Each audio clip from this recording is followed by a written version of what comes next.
আইনজীবী সমাজ দলমত সিনিয়র জুনিয়র, এখানে আরেকটা কথা আছে, সিনিয়র হইলে এক পজিশন, জুনিয়র হইলে এক পজিশন, কিন্তু এই ব্যাপারে আমরা আমাদের কোনো মতপার্থক্য রাখি নাই। সিনিয়র জুনিয়র নির্বিচারে ঐক্যবদ্ধভাবে আমরা বিভিন্ন কর্মসূচি পালন করেছি। আমাকে অনেকেই পরমার্থক বিভিন্ন অবসর অঞ্চল থেকে যোগাযোগ করছেন। আমি বলছি যে আমরা এটাকে মানে নাই, এই হত্যাকাণ্ডকে আমরা প্রতিবাদ জানাই। বিভিন্ন কর্মসূচি চলছে, আমরা বিভিন্ন কর্মসূচি পালন করেছি। বিচার চেয়েছি, সুযোগ হত্যার আসু বিচার চেয়ে আপনাদের অবগতির জন্য এই জন্য আপনারা করলাম। আপনাদের কাছে এটা আমাদের সচেতন অংশ হিসাবে, আমাদের ভাই হিসেবে আপনারা অবগত করা দরকার।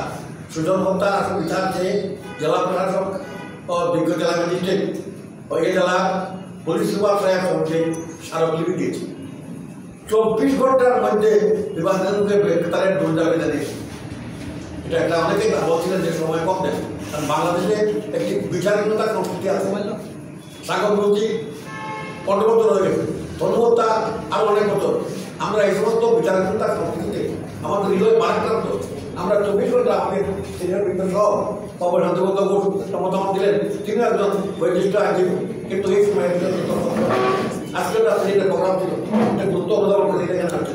আমরা এখানে তার সঙ্গে দুজনকে আমরা সাহেবের সঙ্গে আমরা বড় একটা বৈঠক করি। উনি আমাকে অনেকে বলছিলেন যে সাবধান তাকিয়ে পুলিশকে বিশ্বাস করা যায় না, অনেক সময় পুলিশ দায়িত্ব করতে পারেন।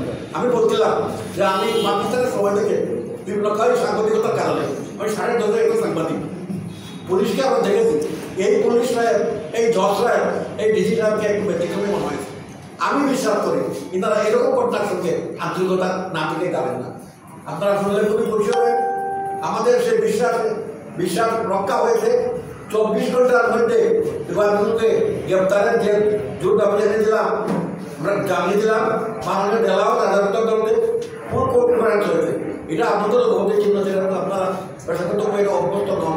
কোনো আইনজীবী মারা গেলে থেকে বলে ফুট রেফারেন্স, আমাদের বলছে ফুট বর্জন নয়, ফুট রেফারেন্স হয়, সুপ্রস্তাব করা হয়।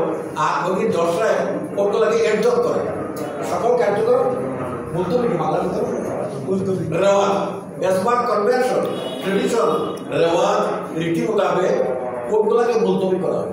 এদিন কোনো আদালত করে না। একজন লোক মারা গেছে, তার সম্মানার্থে জেলা সাহেব স্বয়ং তিনি তার ক্ষমতা বলে রেওয়াজ মোতাবেক আদালত একজন করেছেন। আমরা কোনো দায়িত্ব পালন করি না। সুজন মিয়া আমাদের আইনজীবী, সম্মানিত আইনজীবী, 6 তারিখে হত্যা হয়েছে, তাকে হত্যা করা হয়েছে দুষ্কৃতির মাধ্যমে। এই ঘটনার সম্পৃক্ত থাকার এবং বিভিন্ন ভিডিও ফুটেজ এবং বিভিন্ন এভিডেন্সের উপর ভিত্তি করে আমরা যখন তদন্ত শুরু করি, তদন্তের এক পর্যায়ে আমরা এই ভিডিও ফুটেজ এবং ঘটনাস্থলের বিভিন্ন মোবাইলের লোকেশন এবং মোবাইলের তথ্যাদি বিশ্লেষণ করে আমরা এই মর্মে এই জায়গায় একটা গিয়ে সিদ্ধান্ত পৌঁছাতে পারি যে সুজন মিয়ার এই ঘটনার খুবই দুঃখজনক একটা ঘটনা। এই যে নজির মিয়া নামে এক ব্যক্তি ওরফে মুজিব, তার প্রতিবেশী মিসবা, তার সঙ্গে তার ব্যক্তিগত বিরোধ, এই বিরোধকে কেন্দ্র করে তিনি তাকে হত্যা করার পরিকল্পনা করেন এবং সেই হিসাবে একটা কিলার গ্রুপকে তিনি ঠিক করেন। সেই কিলার গ্রুপের মেকানিজমে ছিলেন রহিম নামে এক ব্যক্তি। তিনি এই রহিম হলো এই মেলার মাঠ থেকে মিসবাকে ভিডিও কলের মাধ্যমে দেখান কিলার গ্রুপকে, কিন্তু আসলে ওই ব্যক্তি মিসবা ছিলেন না, উনি ছিলেন হলো অ্যাডভোকেট সুজন মিয়া। চেহারায় মিল থাকায়, দুজনের শারীরিক গঠন, দুজনের বয়স একই রকম থাকার কারণে ভিডিও কলের মাধ্যমে হয়তো কিছুটা অস্পষ্টতা ছিল, সেটাও আমাদেরকে বলেছে।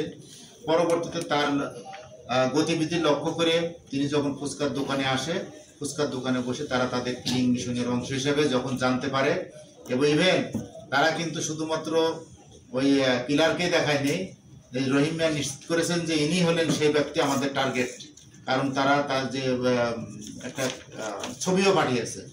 পরবর্তীতে কিলার গ্রুপ তাদের কার্যক্রম সম্পন্ন করে এবং এই পর্যন্ত আমরা যা তথ্য পেয়েছি সেই তথ্যর উপর নির্ভর করে আমরা যে ঘটনাটার বর্ণনা পেয়েছি, যে মোটিভটা, সেটার উপর নির্ভর করে আমরা অনেক এভিডেন্স আমরা কালেক্ট করেছি ইতিমধ্যে, এবং আপনাদের কৌশলগত কারণে এবং ইনভেস্টিগেশনের সুবিধার্থে আমরা এর সঙ্গে যারা সরাসরি আরো জড়িত এবং অন্যান্য যে সমস্ত জিনিসগুলো ব্যবহার হয়েছে চাকু, সেগুলো আমরা উদ্ধার করতে পারি না। এগুলো আমরা পরবর্তীতে আপনাদেরকে আপডেট জানাবো। ইতিমধ্যে আমরা 5 জনকে এই ঘটনায় আমরা 5 জনকে অ্যারেস্ট করেছি। আমাদের যে তাদের যে লিঙ্ক আছে একটার সাথে আর একজনের সাথে আর একজনের, আপনাদের হয়তো কোশ্চিন হতে পারে যে নজির মিয়া তো কিলার না, তার সঙ্গে তার লিঙ্কটা কোন জায়গা থেকে আসছে, সেগুলো কিন্তু আমরা এখানে বের করেছি। নজির মিয়ার লিঙ্ক হচ্ছে লক্ষণের সাথে রহিমের সাথে কিলার গ্রুপে।